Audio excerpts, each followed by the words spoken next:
আসসালামু আলাইকুম প্রিয় ভাই ও বোনেরা। রানী বিলকিস সুলাইমান আলাইসাল্লামকে জাজিরায় ঘুরতে যাওয়ার অনুরোধ জানালেন। নবী তাতে রাজি হয়ে দরবারের সকলকে ডেকে প্রয়োজনীয় সকল কিছুর ব্যবস্থা করে আল জাজিরা রওনা হলেন। তিনি তার উড়ন্ত সিংহাসনে করে আল জাজিরা পৌঁছে গেলেন। সেখানে পৌঁছে তিনি এক প্রকার পঙ্খিরাজ ঘোড়া দেখতে পেলেন। ডানার সাহায্যে ঘোড়াগুলো খুব সুন্দরভাবে উড়ে বেড়ায়। ঘোড়াগুলো সত্যি দেখার মতো। নবী এগুলো উড়ন্ত অবস্থায় পালিয়ে যাওয়া দেখতে পেয়ে জিনদেরকে তা ধরে আনতে হুকুম দিলেন। জিনরা বলল, জাহাপনা, ওইসব উড়ন্ত ঘোড়া আমরা কিছুতেই ধরে আনতে পারবো না, কারণ আমাদের সে ক্ষমতা বা শক্তি নেই। তবে সমুদন নামক যে জিন আপনার সাথে মনোবাদ করে সাগরে চলে গেছে, একমাত্র সেই পারবে এই ঘোড়াগুলো ধরে আনতে। এছাড়া কেউই পারবে না। সে এসব পঙ্খিরাজ ঘোড়া কবজার ফন্দি জানে। এখন আপনি হুকুম করলে আমরা বরং তাকে যে কোনোভাবে ধরে আপনার নিকট হাজির করতে পারি। তাহলে আপনি তার সাহায্যে এই পঙ্খিরাজ ঘোড়াগুলো ধরতে পারবেন। নবী এসব কথা শুনে তখনই কিছু সৈন্য জিনদেরকে পাঠালেন সমুদন জিনকে ধরে আনার জন্য। এদিকে জিনগণ সমুদনের নিকট গিয়ে ডেকে বলল, ওহে ভাই সমুদন, বাদশাহ সুলাইমান আলাইসাল্লাম তো মারা গেছে, তোমার আর কোনো ভয় নেই। তুমি এখন সমুদ্র থেকে বের হয়ে আসো, আমরা তোমার সাথে এ বিষয় নিয়ে কথা বলবো। এ কথা শুনে সমুদন সাগরের গভীর থেকে উঠে আসলো খুব আনন্দ নিয়ে। এরপর বাদশার পাঠানো জিন সৈন্যদের সাথে কিছু কথা বলল।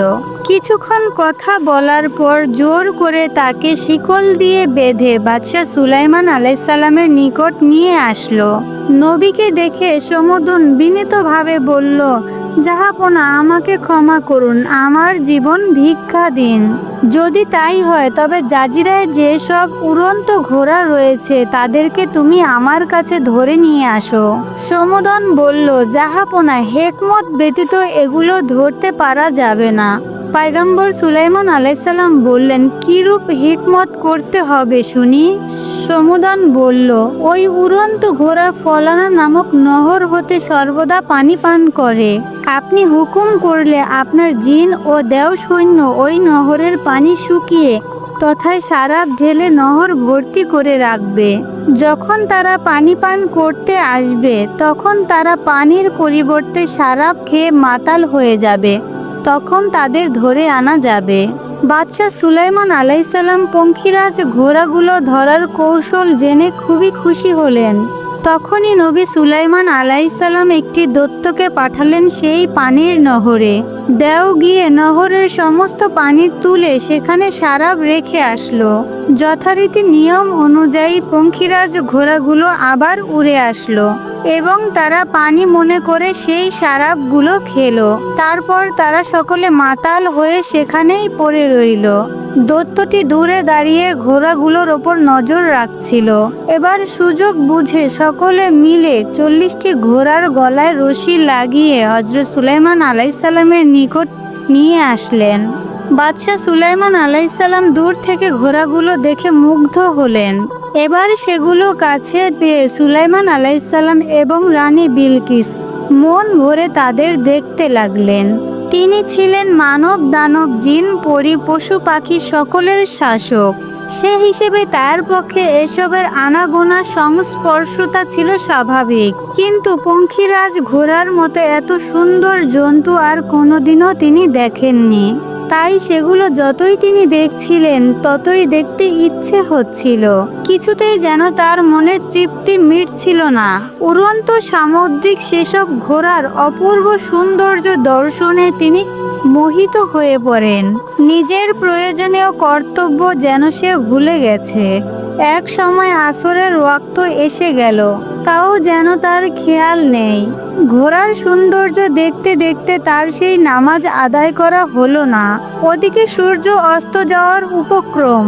এমনই সময় হঠাৎ করে নবী সুলাইমান আলাইসাল্লামের নামাজের কথা স্মরণ হলো। তিনি চমকে উঠলেন।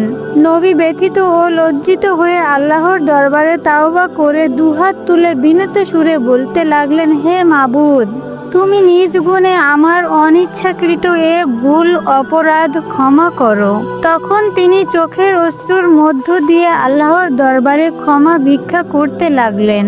কুদরতের মালিক আল্লাহ তাআলা তার প্রিয় নবীর করুণ অবস্থা দেখে ফেরেশতা জিবরাইল আলাইহিসসালামকে ইঙ্গিত করে বললেন, তিনি তার ইঙ্গিত অনুযায়ী প্রায় অস্তিমিত সূর্যকে থামিয়ে রাখতে, যার ফলে সেদিন সূর্য যথাসময়ে অস্ত যেতে পারেনি। সুলাইমান আলাইহিসসালাম তড়িঘড়ি করে আসরের নামাজ আদায় করে ফেললেন। তার নামাজ আদায় করা মাত্রই সূর্য অস্ত গিয়েছিল।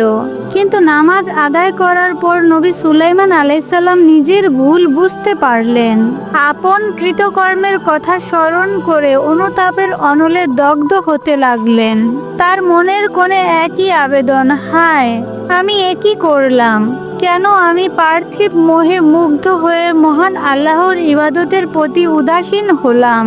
না জানি আমার এই গুরুতর অপরাধ আল্লাহ মাফ করবেন কিনা। আগে যেসব ঘোড়ার সৌন্দর্যে আকৃষ্ট হয়ে একেবারে আত্মমোহ হয়ে পড়েছিলেন, এবার সেগুলোর প্রতি তার ঘৃণা ও রাগ জন্ম হলো।